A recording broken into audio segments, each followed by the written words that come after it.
नमस्कार, आपका स्वागत है फटाफट खबरों में। आज हम लेकर आए हैं हिमाचल प्रदेश के हर छोटे बड़े शहर की सबसे तेज और ताजा खबरें। तो चैनल को सब्सक्राइब कीजिए और वीडियो कहां से देख रहे हैं कमेंट बॉक्स में हमें जरूर बताइए।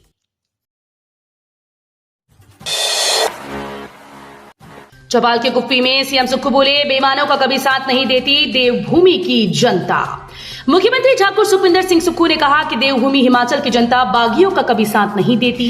हिमाचल देवी देवताओं की भूमि है, यहाँ के लोग ईमानदार हैं। वर्तमान चुनाव ये तय करेगा कि ईमानदारी जीतेगी या बेईमानी हारेगी। उन्होंने आरोप लगाया कि कांग्रेस के 6 पूर्व विधायकों और 3 आजाद विधायकों ने खुद को भाजपा की राजनीतिक मंडी में बेचा है, इसलिए जनता उन्हें सबक सिखाएगी। ये बात उन्होंने शनिवार को चौपाल विधानसभा क्षेत्र के कुपवी में जनसभा को संबोधित करते हुए कही। उन्होंने कहा कि ये चुनाव मुख्यमंत्री की कुर्सी या सरकार बचाने का नहीं, लोकतंत्र को बचाने का है। उन्होंने कहा कि ये साधारण चुनाव नहीं, इस चुनाव से भविष्य की राजनीति की दशा और दिशा तय होगी। हिमाचल से 1 जून को धनबल की राजनीति करने वालों के खिलाफ पूरे देश में संदेश जाना चाहिए। शिमला में झमाझम बारिश, 8 जिलों के लिए ऑरेंज अलर्ट। जानिए 6 दिनों का मौसम पूर्वानुमान। हिमाचल प्रदेश की राजधानी शिमला में आज झमाझम बारिश दर्ज की गई। दोपहर करीब 2:30 बजे के बाद नहर में कुछ देर के लिए मूसलाधार बारिश हुई। बारिश से मौसम कूल हो गया। रिज पर मौजूद सैलानियों ने सुहावने मौसम का आनंद लिया। प्रदेश के अन्य कई भागों में भी मौसम खराब बना हुआ है। मौसम विज्ञान केंद्र शिमला की ओर से प्रदेश के 8 जिलों में अंधड़ चलने और ओलावृष्टि का ऑरेंज अलर्ट जारी किया गया। 12 व 13 मई को कई स्थानों पर बारिश, अंधड़ चलने का येलो अलर्ट जारी किया। 19 मई को हिमाचल आएंगे प्रधानमंत्री नरेंद्र मोदी। कांगड़ा व मंडी में करेंगे जनसभाएं। प्रधानमंत्री नरेंद्र मोदी हिमाचल प्रदेश में 2 रैलियां करेंगे। वो 19 मई को कांगड़ा व मंडी में 2 जनसभाओं को संबोधित कर सकते हैं। पार्टी सूत्रों के अनुसार अपने लोकसभा के 5वें चरण के चुनाव प्रचार का कार्य पूरा करने के उपरांत प्रधानमंत्री नरेंद्र मोदी का हिमाचल में रैलियों का कार्यक्रम संभावित है। मोदी इस दौरान एक दिन में 2 स्थानों पर बड़ी रैलियों को संबोधित करेंगे। इसके पश्चात 25 मई के बाद वो हिमाचल में 2 रैलियां कर सकते हैं। प्रधानमंत्री पहले चरण में राज्य के सबसे बड़ा जिला कांगड़ा और राज्य के सबसे बड़े संसदीय क्षेत्र मंडी में प्रचार करेंगे। मंडी में जहां पीएम मोदी सिने अभिनेत्री कंगना रनौत के पक्ष में माहौल बनाने का प्रयास करेंगे, तो वहीं कांगड़ा में पार्टी प्रत्याशी के लिए वोट मांगने के बहाने पूर्व केंद्रीय मंत्री आनंद शर्मा को घेरे। वीकेंड में पर्यटन ने पकड़ी रफ्तार। 100 से अधिक लग्जरी बसेस पहुंची मनाली। पर्यटन नगरी मनाली में वीकेंड में पर्यटन कारोबार ने रफ्तार पकड़ ली। शनिवार को 100 से अधिक लग्जरी बसेस सहित बाहरी राज्यों से 1,500 पर्यटक वाहन मनाली पहुंचे। होटल्स में ऑक्यूपेंसी 75% के पार पहुंच गई। हालांकि अन्य दिनों में ऑक्यूपेंसी 60 के करीब रहती है। शनिवार को सभी पर्यटन स्थलों में रौनक छाई रही। कोकसर में बर्फ के दीदार को पर्यटकों की भारी भीड़ उमड़ी। शाम होते ही मनाली के होटल कुल्लवी वाद्य यंत्रों से गूंज रहे हैं। छोटे होटल्स में पर्यटक डीजे की धुन पर थिरक रहे हैं। होटल कारोबारी रोशन व जितेंद्र वर्मा ने बताया कि वीकेंड में पर्यटन कारोबार ने गति पकड़ी और आने वाले दिनों में समर सीजन गति पकड़े। विद्युत विभाग ने 82.32 लाख रुपए की राशि वसूलने को 2,572 उपभोक्ताओं को जारी किए नोटिस। विद्युत विभाग नालागढ़ के तहत बिजली के बिलों के रूप में अपनी बकाया राशि वसूलने के लिए 2,572 उपभोक्ताओं को नोटिस थमाने शुरू कर दिए। विद्युत उपमंडल नालागढ़ के तहत के उपभोक्ता नालागढ़ शहर सहित राजपुरा व मंझौली के शामिल हैं, जिनमें विभाग ने करीब 82.32 लाख रुपए की राशि वसूलनी है। नोटिस के बावजूद भी बिल जमा नहीं किए गए तो विभाग उनके कनेक्शन काट देगा, जिससे उपभोक्ताओं को अतिरिक्त फीस भरनी होगी। बताया जाता है कि इन उपभोक्ताओं से विद्युत विभाग ने 1,000 से 50,000 रुपए के बिलों की अदायगी लेनी है, इसलिए अब विभाग पहले नोटिस और फिर इनके कनेक्शन काटेगा। कॉमन एंट्रेंस टेस्ट के लिए 13 मई तक विलंब शुल्क के साथ अभ्यर्थी कर सकेंगे आवेदन। हिमाचल प्रदेश स्कूल शिक्षा बोर्ड के द्वारा 2 वर्षीय डिप्लोमा इन एलिमेंट्री एजुकेशन सत्र 2024-26 हेतु कॉमन एंट्रेंस टेस्ट का आयोजन 8 जून को किया जाएगा। एंट्रेंस टेस्ट के लिए ऑनलाइन आवेदन की तिथि 10 मई को संपन्न हो गई। बोर्ड ने अभ्यर्थियों को आगामी 3 दिन यानी 13 मई तक विलंब शुल्क 300 रुपए के साथ ऑनलाइन आवेदन करने का मौका प्रदान किया। हिमाचल प्रदेश स्कूल शिक्षा बोर्ड सचिव डॉक्टर मेजर विशाल शर्मा ने कहा कि ऑनलाइन आवेदन के लिए जनरल व इसकी सब कैटेगरी के लिए 600 रुपए व SC, ST, OBC, PHH व EWS के लिए परीक्षा शुल्क 400 रुपए निर्धारित है।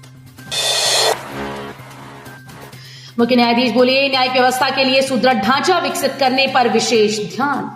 हिमाचल प्रदेश उच्च न्यायालय के मुख्य न्यायाधीश एमएस रामचंद्र राव ने शनिवार को भोरंज में सिविल जज कोर्ट का उद्घाटन किया। मिनी सचिवालय में आयोजित समारोह में उच्च न्यायालय के न्यायाधीश विवेक सिंह ठाकुर और सुशील कुकरेजा भी उपस्थित रहे। इस अवसर पर मुख्य न्यायाधीश एमएस रामचंद्र राव ने कहा कि आम लोगों को न्याय सुलभ बनाने के लिए प्रदेश उच्च न्यायालय राज्य में न्यायिक व्यवस्था के लिए एक सुदृढ़ ढांचा विकसित करने पर विशेष रूप से फोकस कर रहा है। इस बीती जाने से क्यों बच रही कंगना? मणिपुर हिंसा पर महिलाएं पूछ रही सवाल, विपक्ष पर विक्रमादित्य का हमला। मंडी संसदीय क्षेत्र से कांग्रेस प्रत्याशी विक्रमादित्य सिंह ने कहा कि कंगना रणौत स्पीति आने की हिम्मत क्यों नहीं जुटा पा रही, लोगों के विरोध के डर से क्यों आधे रास्ते से भागकर चली गई। तिब्बती धर्मगुरु दलाई लामा के विरुद्ध अभद्र टिप्पणी करने से पहले 100 बार सोचना चाहिए था। कंगना को इतिहास की पूरी जानकारी जुटाकर ही किसी मुद्दे पर टिप्पणी करनी चाहिए। हिमाचली बेटी बलजीत कौर की एक और उपलब्धि, नेपाल की सबसे ऊंची लोबुशे चोटी पर फहराया तिरंगा। अगर मन में ठान लिया जाए तो कठिन से कठिन कार्य में अवश्य कामयाबी हासिल की जा सकती है।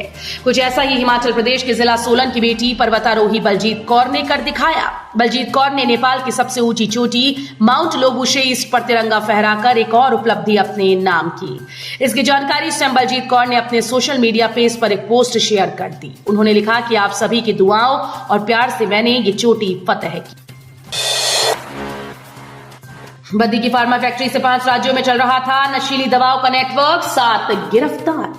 पंजाब पुलिस ने नशीली दवाइयों के अंतरराज्यीय गिरोह का भांडाफोड़ किया। डीजीपी गौरव यादव ने बताया कि पुलिस के स्पेशल टास्क फोर्स ने इस गिरोह के मुख्य सरगना सहित 7 आरोपियों को दबोचा। ये गिरोह उत्तर भारत के 5 राज्यों में नशीली दवाइयों का कारोबार व नेटवर्क चला रहा था।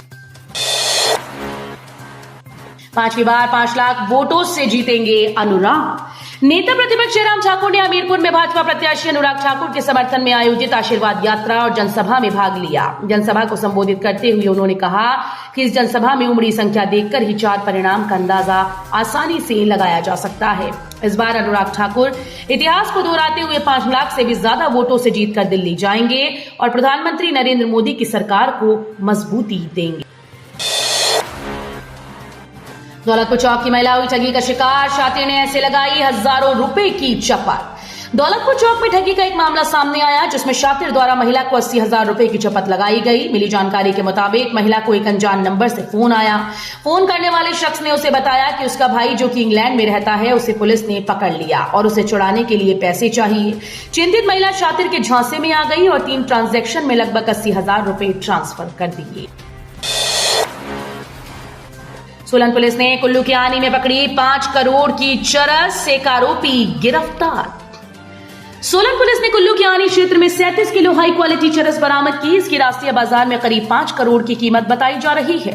ये कार्रवाई पुलिस ने धर्मपुर क्षेत्र में 1 किलो चरस के साथ गिरफ्तार आरोपी से पूछताछ के बाद की। आरोपी ये चरस सैंपल के तौर पर सोलन लेकर आया था। ये चरस हरियाणा, दिल्ली, चंडीगढ़, मुंबई, गोवा समेत अन्य राज्यों को भेजी जाती थी। एसपी सोलन गौरव सिंह ने बताया कि पुलिस ने गुप्त सूचना के आधार पर इस गिरोह के आरोपी हरजीत सिंह पुत्र मुख्तियार सिंह निवासी गांव फतेहपुर, तहसील रामपुर, जिला बिजनौर को 9 मई को सुबातू धर्मपुर रोड पर सिलेरियो गाड़ी में 1 किलो 30 ग्राम चरस के साथ गिरफ्तार किया। शिमला के फागू में दर्दनाक हादसा, वाहन के खाई में गिरने से 19 वर्षीय युवक की मौत। ठियोग उपमंडल के तहत फागू में एक स्कॉर्पियो अनियंत्रित होकर गहरी खाई में जा गिरी। सड़क हादसे में कार चला रहे 19 वर्षीय कॉलेज छात्र की मौत हो गई। मृतक की पहचान कुमार सैन के नरेल गांव निवासी कृष पुत्र राजेश के रूप में हुई। तो ये थी आज की फटाफट खबरें। हम मिलेंगे अगले बुलेटिन में, तब तक के लिए धन्यवाद। जय हिंद।